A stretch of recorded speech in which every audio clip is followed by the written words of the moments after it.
In this lecture, you're going to learn how to use Wireshark to intercept clear text passwords that are sent over the network. We're going to make a connection between our FTP client and our FTP server.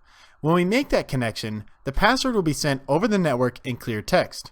While this is going on, we'll set up Wireshark to capture all the network traffic that is being passed. The first thing we need to do is make sure that the network interface card, or NIC, on our Kali Linux VM is set to promiscuous mode. To do that, open the VirtualBox Manager and right-click on the Kali VM. Choose Settings and go to Network. Choose Adapter 2 since our host-only network is using Adapter 2, and choose Advanced. Under Promiscuous Mode, make sure you choose Allow All. Select OK. And now we're ready to begin the hack. So the first thing we want to do is start capturing all the packets that are being sent over the network in Kali Linux.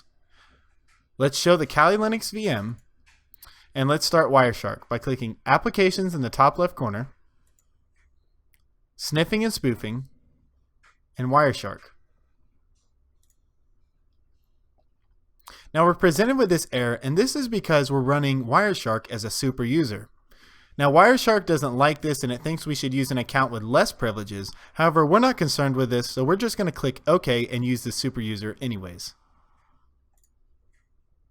Now, we have Ethernet 0 and Ethernet 1. If you remember, Ethernet 0 is the NAT adapter. Ethernet 1 is the VirtualBox host only network adapter that our FTP server and FTP client are using. So we'll want to choose Ethernet 1. Let's click Ethernet 1. And then again, double click it. Now this starts a capture, so we can see it's capturing from Ethernet 1.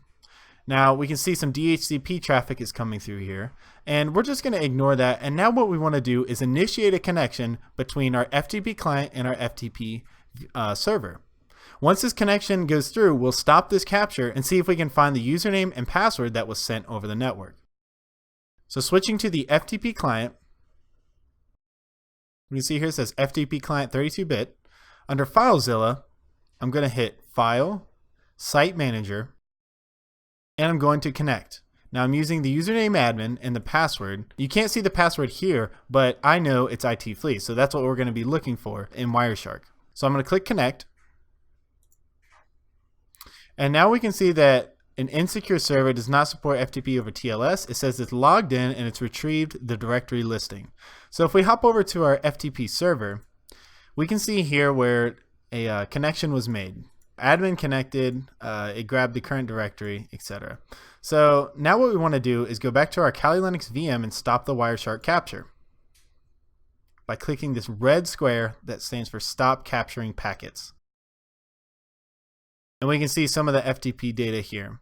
So what we want to do is filter for FTP because we're not really concerned about all this traffic that's in here like the DHCP, etc. So let's just type in FTP and we'll only get the packets relating to the file transfer protocol. Press enter. Okay, so now we only see the FTP information. Now, scroll up to the top here. Okay, so we can see that where the TLS authentication is not allowed. And here we can see the username that was sent over the network. And it says admin, and then it's saying, okay, so what's the password for admin? And here it is. There's the password in clear text. So great job. You've captured a clear text password that was sent over the network.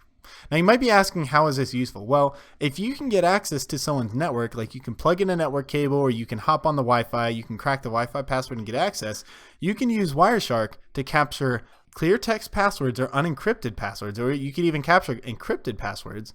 You can capture all kinds of information over the network with Wireshark. Great job, and I will see you in the next one.